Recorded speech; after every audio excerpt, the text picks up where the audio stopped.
નમસ્તે મારા વાલા વિદ્યાર્થી મિત્રો, કેમ છો બધા? મજામાં?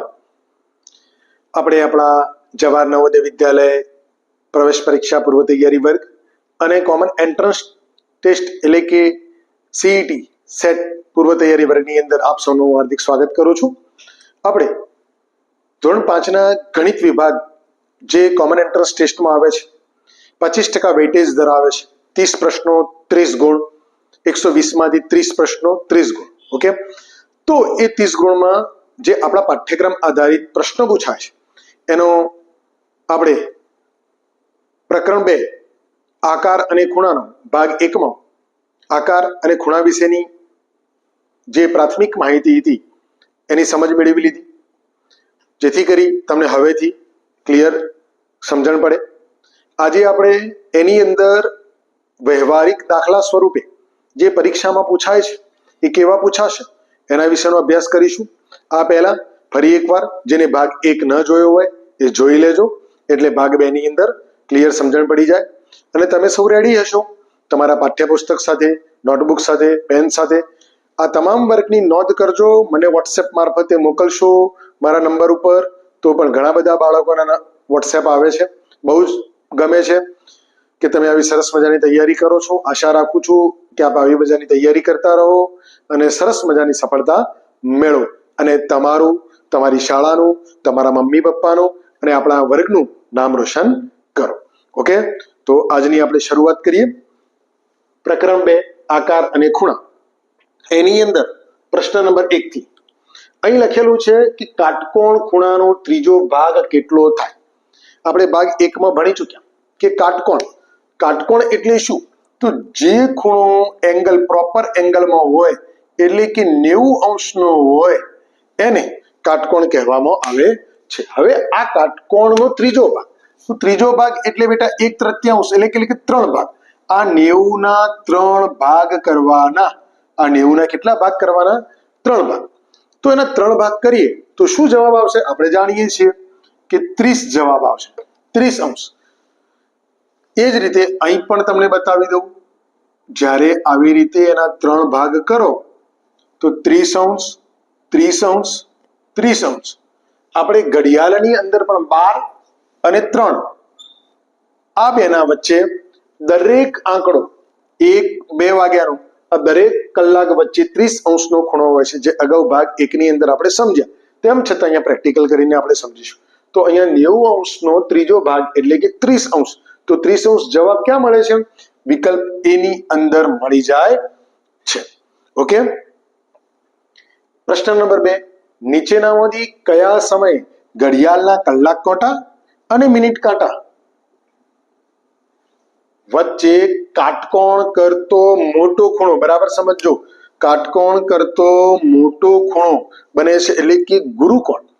હવે આપણને ઘડિયાળ, આ ઘડિયાળની વાત કરી તો ઘડિયાળના કાંટાની સ્થિતિ આપણને જો સમજણ પડતી હશે, આપણે ધોરણ 3 અને 4 ની અંદર ઘડિયાળના સમય વિશેનું આપણે થોડું જ્ઞાન મેળવી ચૂક્યા છીએ અને ધોરણ 5 માં પણ મેળવીશું. તો અહીં જુઓ 7:45, તો અહીંયા હું ઘડિયાળ એક જો દોરવાનો પ્રયત્ન કરું છું, ધારો કે આવી ગોળ ઘડિયાળ હશે તો 7 કલાક ક્યાં હશે? અહીંયા 3, 12 અને 6.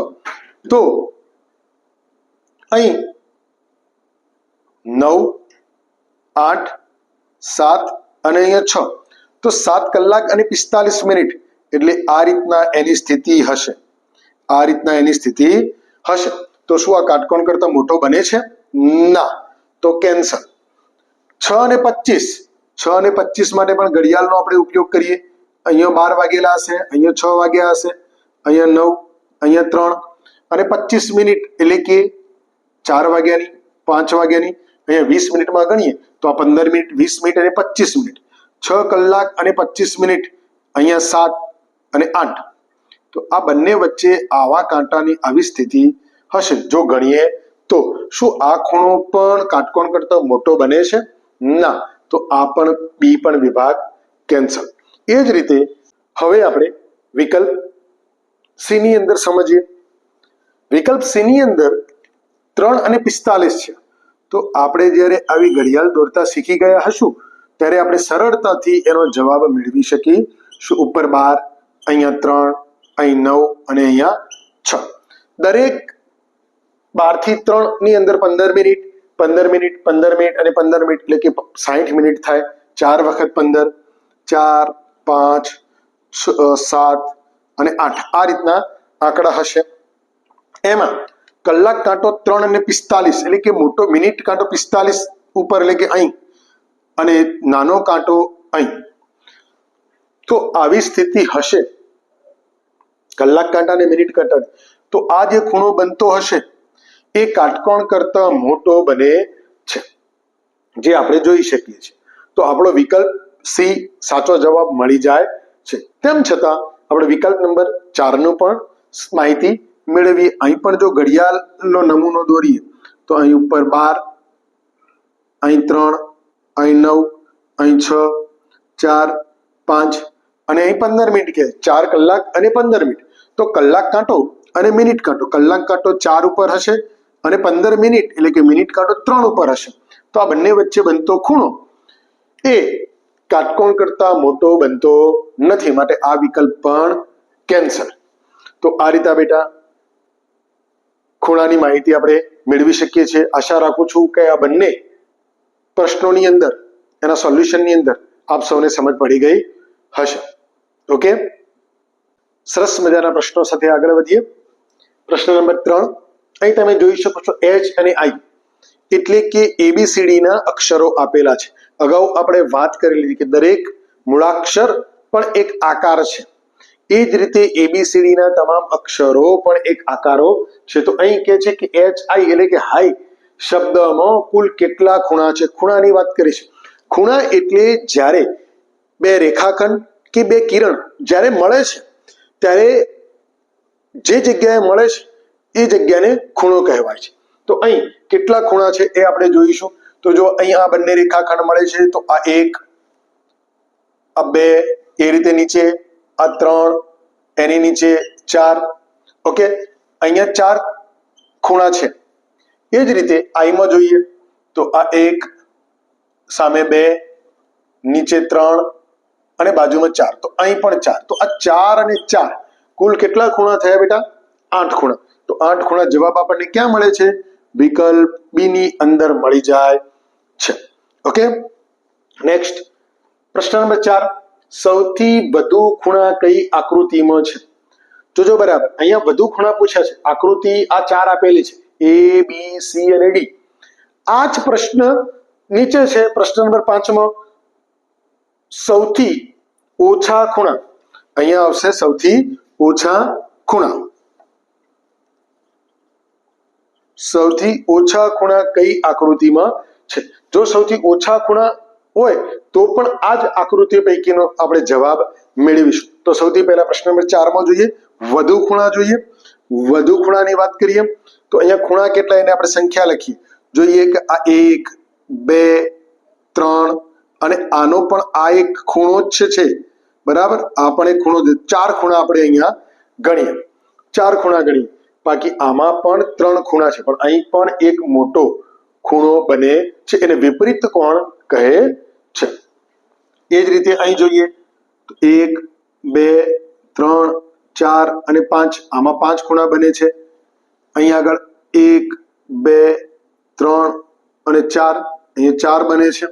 અને ત્રિકોણની અંદર તો 3 ખૂણા હોય જ છે. તો સૌથી વધુ ખૂણા શેમાં? તો આપણો જવાબ આવશે વિકલ્પ બી ની અંદર સૌથી વધુ ખૂણા બને છે 5, કારણ કે અહીંયા 4, 5, 4 અને 3. ઓકે, તો એ જ રીતે પ્રશ્ન નંબર 5 ની અંદર જોઈએ તો સૌથી ઓછા ખૂણા કઈ આકૃતિમાં બને છે? તો એ વખતે જવાબ કયો આવશે? આનો જવાબ આવશે વિકલ્પ ડી. વિકલ્પ ડી એટલે કે ત્રિકોણ. ત્રિકોણમાં માત્ર 3 ખૂણા હોય છે. 2 ખૂણા વાળી કોઈ આકૃતિ લગભગ આવી રીતે બંધ આકૃતિ બની શકે નહીં કે જેમાં માત્ર 2 જ ખૂણા. જો એક ખૂણો ખુલ્લો હોય તો એ આકૃતિ બંધ આકૃતિ કહેવાતી નથી. ઓકે, તો આશા રાખું છું કે આ ત્રણેય પ્રશ્નોની અંદર આપ સૌને સમજ પડી ગઈ હશે અને ખૂણા કેવી રીતે ગણવા એ પણ ખ્યાલ આવી ગયો હશે. ઓકે, પ્રશ્ન નંબર 6 ની સમજ મેળવીએ.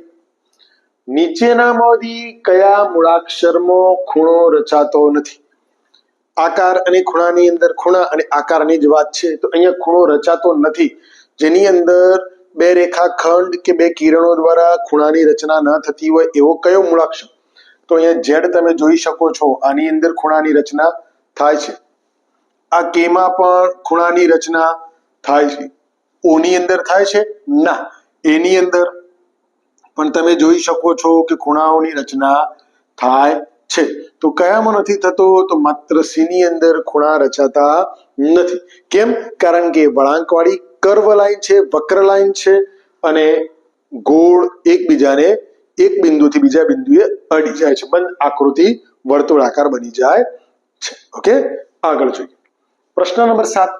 નીચેનામાંથી કયા સમયે ઘડિયાળના કલાક કાંટા અને મિનિટ કાંટા વચ્ચે કાટકોણ બનશે? અગાઉ આપણે પ્રશ્ન શીખી ગયા, એની અંદર કાટકોણથી મોટા ખૂણાની વાત હતી. હવે કાટકોણ એક્ઝેક્ટ 90 અંશનો ખૂણો.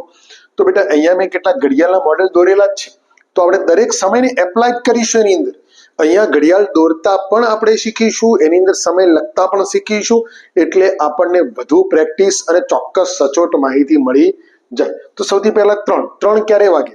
જ્યારે મિનિટ કાંટો 12 ઉપર હોય અને કલાક કાંટો 3 ઉપર હોય ત્યારે 3 વાગે. બરાબર, આપણે દરેક સમજીએ. તો 2 ક્યારે વાગશે? 2 અને 40. તો 1, 2, 4, 5, 7, 8. આ 8 વાગે. 8 વાગે 40 મિનિટ કહેવાય. 6 વાગે 30 મિનિટ, કારણ કે દરેક કલાક વચ્ચે 5 મિનિટનો સમય. તો 2 કલાક અને 40 મિનિટ. તો એનો મતલબ કે કલાક કાંટો 2 અને 3 ની વચ્ચે હશે અને 8 ઉપર 40 મિનિટ થશે મિનિટ કાંટો. ઓકે, એ જ રીતે 4 વાગ્યાની વાત. તો અહીંયા 3 પછી 4 વાગતા હોય છે, અહીંયા 5. તો મિનિટ કાંટો 12 ઉપર હશે અને કલાક કાંટો 4 ઉપર હશે, ત્યારે 4 વાગેલા હશે. એ જ રીતે 6 કલાક અને 25 મિનિટ. તો અહીંયા 4 વાગે એટલે 20 મિનિટ અને 5 વાગે એટલે 25 મિનિટ, 6 વાગે એટલે 30 મિનિટ. તો અહીં કલાક કાંટો 7, 8 એટલે કે 6 અને 7 ની થોડી વચ્ચે હશે અને મિનિટ કાંટો લાંબો એ 5 ઉપર હશે, ત્યારે 6 અને 25 થઈ કહેવાશે. હવે બેટા અહીં તમે આપણે કાટકોણ કયામાં બને છે? તો આપણે જાણીએ છીએ કે કાટકોણ એટલે કે 90 અંશનો ખૂણો. તો આ 3 વાગે આપણો જવાબ મળી જાય છે વિકલ્પ એમાં. તો અહીં શું, અહીં કયા ખૂણા બને છે એ પણ આપણે સમજી લઈએ. તો અહીં જે ખૂણો બને છે એ ગુરુકોણ બને છે, એટલે કે કાટકોણથી મોટો. અહીં જે બને છે એ પણ ગુરુકોણ બને છે, એ પણ કાટકોણથી મોટો. અને અહીં જે ખૂણો બને છે ચોથા નંબરનો એ લઘુકોણ, જે કાટકોણથી નાનો. આમ એક જ પ્રશ્નની અંદર આપણે વિવિધતાસભર જવાબોની કલ્પના કરી અને શીખ્યા છીએ, અને યાદ રાખવાનું છે આ રીતે કયો જવાબ આવશે. ઓકે, આશા રાખું છું કે આ બંને જવાબની અંદર, બંને પ્રશ્નોની અંદર તમને એની જવાબની ખબર પડી ગઈ હશે. ઓકે, સરસ મજાના પ્રશ્ન નંબર 8 સમજીએ.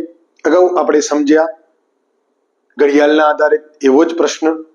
નીચેનામાંથી કયા સમયે ઘડિયાળના કલાક કાંટા અને મિનિટ કાંટા વચ્ચે કાટકોણ કરતા નાનો ખૂણો, કાટકોણ કરતા નાનો ખૂણો બને છે, એટલે કે લઘુકોણ? બેટા અગાઉ આપણે કાટકોણ વિશે શીખ્યા, કાટકોણ કરતા મોટા ખૂણા વિશે શીખ્યા, અને હવે કાટકોણ કરતા નાનો. અહીં ઘડિયાળના પ્રશ્નો તમે જોઈ શકો છો કે ઘડિયાળના પ્રશ્નો સમયના આધારિત પૂછાય છે. એટલે ઘડિયાળની ઓળખ, ઘડિયાળ દોરવી, ઘડિયાળને દર્શાવવી, એના કલાક કાંટા અને મિનિટ કાંટા વિશેનો પરિચય આપણને બરાબર આવડતો હોવો જોઈએ. આશા રાખું છું કે આપ સૌને ઘડિયાળનો સમય જોતા બરાબર આવડતો હશે. અહીંયા 5 વાગે, અહીંયા નાનો ખૂણાની રચના, પરંતુ આપણે તમામ જગ્યાએ સમય દોરીશું અને પછી એને સમજીશું. તો અહીંયા 5 વાગ્યા છે, તો 5 વાગ્યાનો મતલબ કે કલાક કાંટો 5 ના ઉપર હશે અને મિનિટ કાંટો 12 ઉપર હશે. તો આ બંને વચ્ચે રચાતો ખૂણો કેવો છે? એ કાટકોણ કરતા મોટો છે, એટલે કે ગુરુકોણ. આપણે નાનો જોઈએ છે, માટે આ વિકલ્પ કેન્સલ. ઓકે, 5 વાગ્યાનો વિકલ્પ. હવે 7 અને 30 નો વિકલ્પ, બી વિકલ્પ. તો 7 કલાક અને 30 મિનિટ, એનો મતલબ કે કલાક કાંટો 7 અને 8 ની વચ્ચે હશે અને મોટો કાંટો મિનિટ કાંટો 6 ઉપર હશે. એનો મતલબ કે અહીં નાનો ખૂણાની રચના થાય છે, કાટકોણ કરતા નાના ખૂણાની. પરંતુ આ જવાબ સિલેક્ટ કરતા પહેલા આપણે જોઈ લઈએ. એ જ રીતે 6 કલાક અને 15 મિનિટ, એનો મતલબ કે 6 કલાક કાંટો 6 કરતો થોડોક વધારે હશે અને અહીંયા 15 મિનિટ. અહીંયા કાટકોણના જેવો જ એનો આકાર બને છે. બની શકે એક્ઝેક્ટ ન પણ હોય, એના કરતા ઓછો પણ હોય, પરંતુ કાટકોણના જેવો બને છે, માટે આ વિકલ્પ પણ આપણે કેન્સલ ગણીશું. એ જ રીતે 8 કલાક અને 5 મિનિટ, 8 કલાક અને 5 મિનિટ, એનો મતલબ કે 8 વાગ્યા ઉપર કલાક કાંટો હશે અને મિનિટ કાંટો 5 મિનિટ એટલે કે 1 ઉપર હશે. તો આ બંને વચ્ચેનો જે ખૂણો બન્યો એ કાટકોણ કરતા મોટો ખૂણો છે, એટલે કે ગુરુકોણ, માટે વિકલ્પ ડી પણ કેન્સલ. તો આપણો સાચો જવાબ કયો આવશે? વિકલ્પ બી. ઘણીવાર વિકલ્પ સી વિશેની પણ ચર્ચા કરી દઉં કે ઘડિયાળની અંદર એક 9 વાગ્યાનો સમય અને એક 3 વાગ્યાનો સમય, આ બંને એક્ઝેક્ટ કાટખૂણા બનતા હોય છે.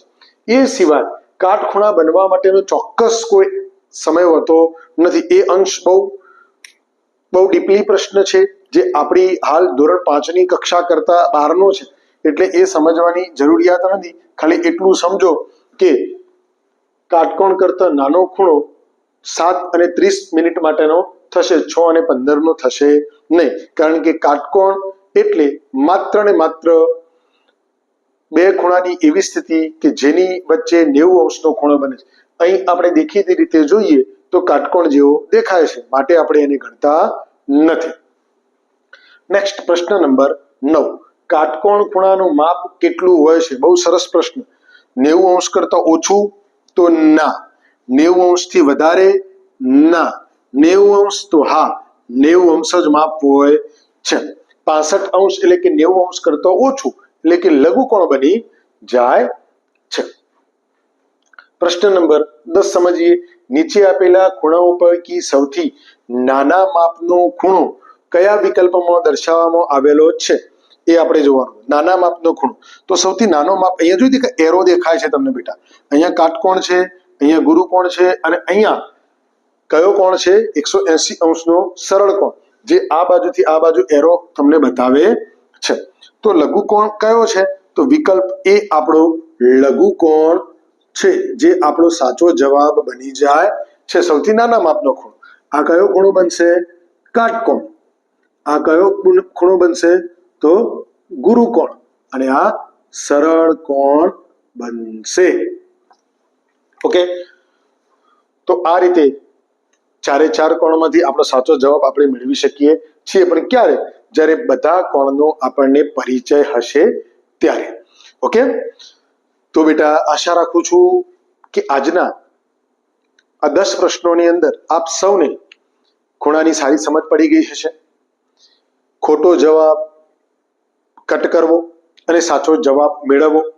આપણે અહીંયા સાચો જવાબ મેળવવાની પ્રક્રિયા શીખીએ છીએ, અને સાથે સાથે વધુ અભ્યાસ કરીશું, જેથી કરી આપણા જ્ઞાનની અંદર વધારો થાય, લોજિકલી જ્ઞાનની અંદર વધારો થાય. એના માટેની આપણે તૈયારી કરીએ છીએ. તો વિડીયો તમને લોકોને ગમ્યો હશે તો યુટ્યુબ ચેનલની અંદર કમેન્ટ બોક્સની અંદર વિડીયો કેવો લાગ્યો એ ચોક્કસ જણાવજો.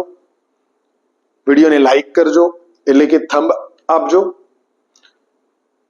સાથે સાથે તમારા અન્ય મિત્રો જે હજી સુધી જોડાયા નથી તેમને જોડવાનો પ્રયત્ન કરજો. અને આપણે વધુ અભ્યાસમાં ફરીવાર મળીએ છીએ એ આશાએ ત્યાં સુધી રજા માંગુ છું. આવજો.